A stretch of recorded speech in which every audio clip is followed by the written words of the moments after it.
Hello and welcome to the Asian and Caucasian Show. I am Matt, and over the last 8 to 9 years, I've traveled to Vietnam over 8 times, and I've actually lived in Vietnam for over 6 months. And along the way and traveling throughout Vietnam, I've seen some pretty incredible locations, and this is my list of 7 destinations that I think are must-see in Vietnam. Starting off this list is actually the capital of Vietnam, Hanoi. One of the reasons that I started off this list with Hanoi is it's kind of like the stereotypical Vietnam, or at least when you land in Hanoi, you get out and you look around, you're like, I'm in Vietnam. Walking down the streets of Hanoi, you see a vibrant, beautiful, lively city with amazing people. And actually walking in Hanoi is one of the great things because many places that I've found in Vietnam, the walking space isn't the best, but in Hanoi, that is definitely not the case. Whether it's the old quarter that transports you back in time, or possibly one of the amazing, beautiful temples, including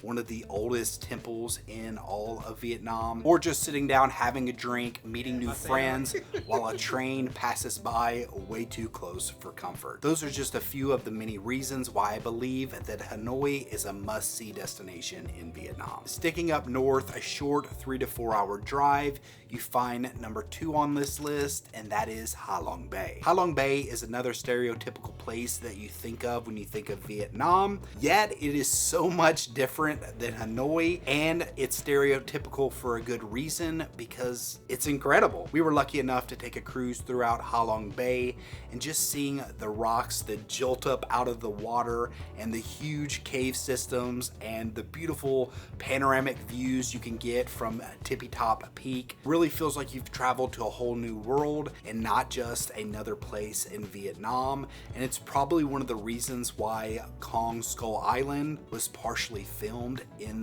that location. Definitely look forward to traveling back there one day and bringing even more of my family to see that incredible location. That's why it is on this list. Number 3 on this list is Sapa. And Sapa is a place that, well, it completely stunned and surprised me. And not just because, well, I had no idea that this place existed before my wife brought it up as somewhere we should visit, but also because of all the amazing things that you can see. Sapa is unlike anywhere else I've been in Vietnam, or, well, even anywhere else that I've actually been in the world. Everywhere you look looks like a picture that you'd see in a travel magazine, and of a place that you'd think, well, I'll never get to go there. But lucky enough, I did get to go there. If you travel to Vietnam, I absolutely hope you do as well. Walking down the street of the local town of Cat Cat just reminds you that Vietnam is not only a diverse country in geographical terms, but in cultural terms. They're beautiful people full of life and energy, and they share that all with you, making you feel extremely welcome. You can take a cable car through the clouds and end up on the highest point of all the Indochina Peninsula. Sapa is just a place that I could ramble on and on about, and I'm still surprised to this day that I was lucky enough to see it. And it absolutely deserves a spot on this list. Making our way down to central Vietnam, you find Danang, which is number 4 on this list. Danang is a city that I've only been to one time, but I've had multiple plans to go there that fell through. It is a place that I've been itching to go back and see, with its beautiful architecture, with the Dragon Bridge, the amazing beaches that you can go see in Da Nang, and just the overall general feeling that I get when I'm in Da Nang. And I think it is a well-deserved place on this list at number 4. Number 5 is a place that I'm actually surprised I put on this list, and that is Nha Trang. I went to Nha Trang about 8 years ago on my honeymoon, and it was fun, a good time, but overall it just seemed overly packed and overly tourist, and we really didn't have as good of a time. Well, I mean, we had a good time on our honeymoon. We just didn't have as good of a time in the actual city of Nha Trang or the beach, and personally it was not a place that I ever expected to really go back to or expected to recommend in the future. But recently I had the opportunity to go back, and it's just built up and developed so much. The beach didn't seem near as congested as before, and the water looked much cleaner and much more blue. I don't know if it was the changing of the city, the changing of myself, or a combination of the two, but I found myself wishing that I had more time there, and it definitely deserves a spot on this list. Number 6 is Đà Lạt, Vietnam, and it's a place that I've heard about for a long time and somewhere that I wanted to experience, and well, it didn't disappoint whatsoever. The mountainous area has maybe some of the best climate that you'll find in all of Vietnam. Vietnam typically is very hot and humid, and well, Đà Lạt is none of those things. It's beautiful greenery forest. There are multiple different beautiful things that you can see there.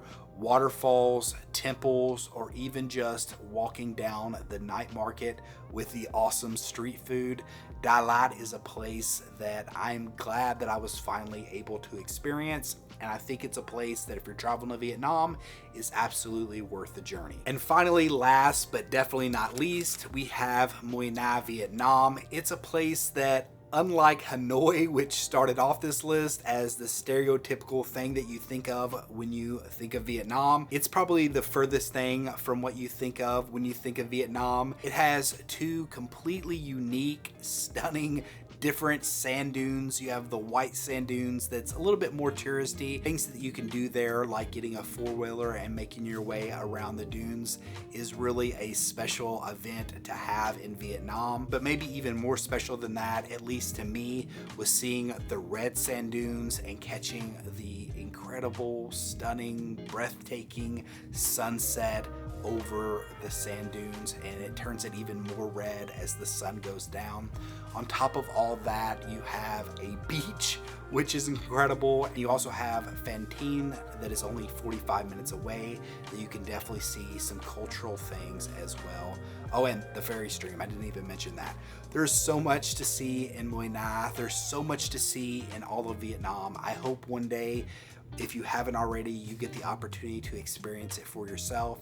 If you have experienced Vietnam and you've went to some of these destinations, drop down in the comment section below and let me know. Do you agree with this list? Is there places that you would put on this list that maybe I overlooked? There are so many different places that I would have loved to put on this list, and if this video does good, if you've liked it, hit that thumbs up, and maybe I'll make a sequel to this one day. Maybe consider subscribing, it really helps out the channel. Until next time, peace.